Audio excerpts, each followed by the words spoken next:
right, welcome to the Ingles table. I'm Joe Lasher. Today I am excited to bring you something amazing from the Ingles meat department.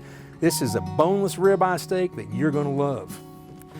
So first, let me show you this piece of meat that I picked up at the Ingles meat counter. This is choice beef ribeye. And when you're selecting a ribeye, some of the things that you want to look for is this beautiful marbling in the center, this nice spinalis or cap piece right here. There's plenty of good fat in here, but not so much, not really any gristle. So I'm going to show you today how I like to prepare ribeyes for myself in almost a competition style.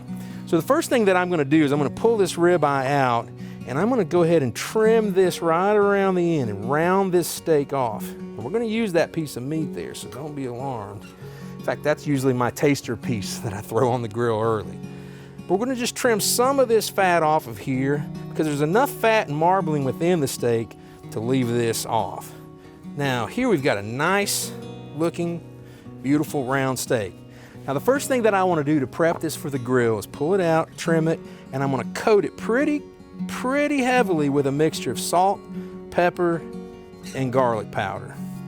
And then you're going to take that, get it around the sides. And what we're going to do is we're going to put this on the plate, put this back in the refrigerator, and let it set for about 30 minutes while we get our charcoal going. Or in this case today, we're going to be serving this ribeye with a bacon blue cheese butter. So we're going to go ahead and get that ready.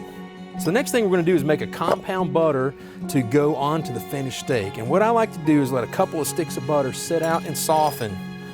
Go ahead and put that out when you start your process. Then we're going to cut it into some chunks like this, drop it in a mixing bowl. Now I've gone ahead and I have made some crispy bacon bits, so everybody knows how to fry some bacon crispy. I'm just going to dump that into there. It's about 1/4 cup.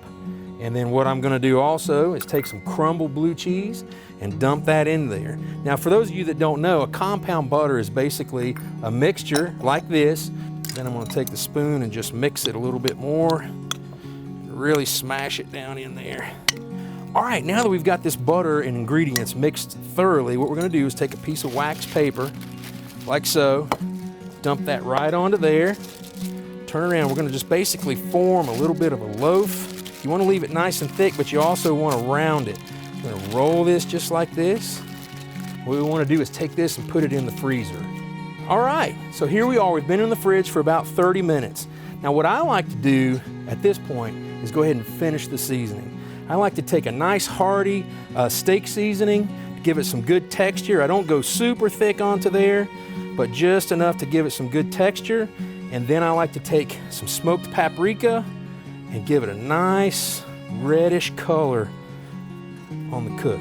Some people will use cayenne pepper or maybe your favorite hot barbecue rub. And there we go. We've got a nice, beautiful round ribeye ready to go on the grill. Now this is a tip that someone gave me and I'm going to pass on to you. Let your steak rest at room temperature for an hour at this point. Okay, so now we're ready to put this steak on the grill. I'm using my infrared thermometer. These things are available anywhere, relatively cheap. I'm checking the surface temperature of my grill, and I've got this at right about 500 degrees, which is a nice high heat. So what we're gonna do, we're gonna put this steak on for 2 minutes. We're gonna twist it to get those beautiful grill marks. 2 minutes, flip it, 2 minutes, twist it, 2 minutes, and then we're gonna be pretty much done. We're gonna check the internal temperature then. So let's go ahead and get started. Now I told you I'm gonna show you a little trick with the beef fat that I pulled off earlier. And I like to take this and just season my grill grates with it. Now here we go. We're gonna take our first, we're gonna put this on, give it a good press.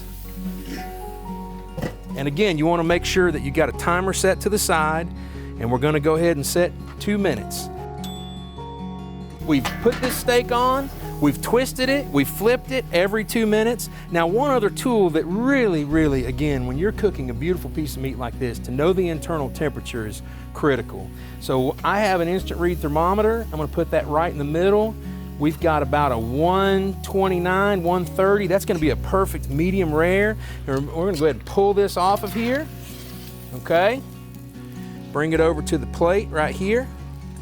Now we're gonna let this steak rest for about 10 minutes. And while it's resting, we're gonna take our compound butter that we had in the freezer. We're just gonna take a nice chunk, nice round piece of compound butter. I'm gonna set that right on top, and then you can use aluminum foil or any kind of a plate cover to cover that up and let it rest. I actually have one right here, so I'm gonna talk. So we're gonna slide this to the side. I'm gonna use my plate, my cover. We're gonna let that set for 10 minutes, let that butter melt down, let that steak just become amazing. All right, guys, we've had our steak resting. I still wanna let it go a little bit longer, but you can see that melting butter, that beautiful color, the grill marks on there.